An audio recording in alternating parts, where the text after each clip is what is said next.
disaster occurs. And every day we say, can't be much worse than this. But every day, something worse happens. Who would have thought? Pipe bombs being sent to the mail to all these people? Who would have thought that?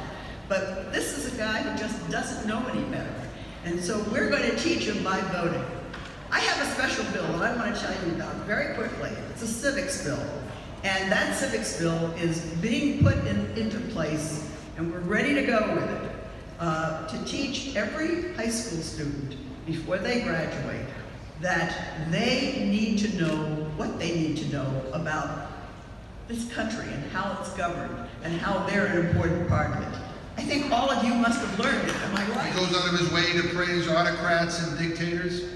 He separates little children from their parents at our border. He degrades women. He gives comfort to white supremacists. He calls the media the enemy of the people. He revels in every chant of lock her up. And as we have seen over the last few days, those actions have consequences. Enough. Enough. It has to stop. You know, as Maya Angelou used to say, when somebody shows you who they are, believe them the first time. We know who he is, and he is not going to change. And the only way to put a check on him is at the ballot box. The only way to send a message that the president's intolerance and hate and incitements of violence have no place in our politics is to vote, to hold accountable a Republican Party that continues to turn a blind eye to his behavior. We need to reclaim decency in our politics and in our government. We need to respect one another. And if I disagree with you, I'm not your enemy. I'm just someone you disagree with. I'm here to ask you to vote for the Democratic ticket from top to bottom.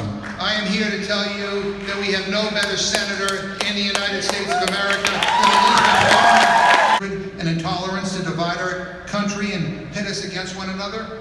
Did we restore what has always made America great, the goodness and compassion and generosity of our people? And the basic belief that come whatever may, there is nothing we can't do, no challenge we can't overcome if we work with one another rather than turn on one another? Let me just tell you, this is a big deal. And nobody can afford to sit this election out. I need everyone in this room to get out and vote. We have always believed in the little guy.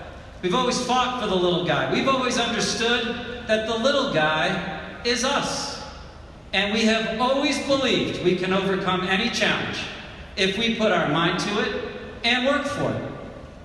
But we don't see these values in some of our elected leaders today.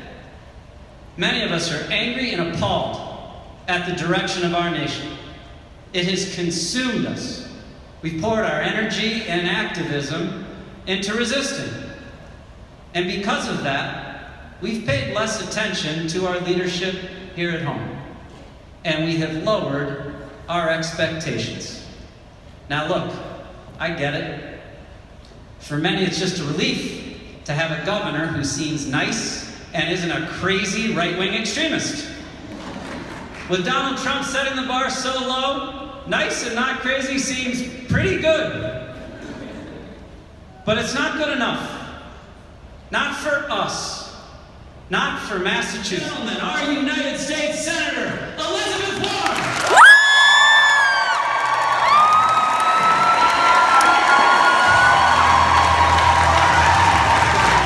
No matter where you come from, in America, everyone will have a real opportunity to succeed. That's the America I believe in, that's the America I love, and that is the America we are fighting to make a reality every single day across this country. Bit by bit, the opportunity to build a future has been kicked further and further out of reach. So, 6 years ago, I asked the good folks of Massachusetts to help me go to Washington to do something about it, to help me build something better.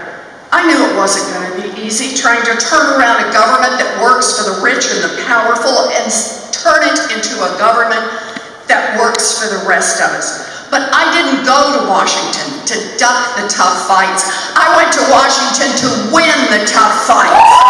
We have an obligation to protect this planet now.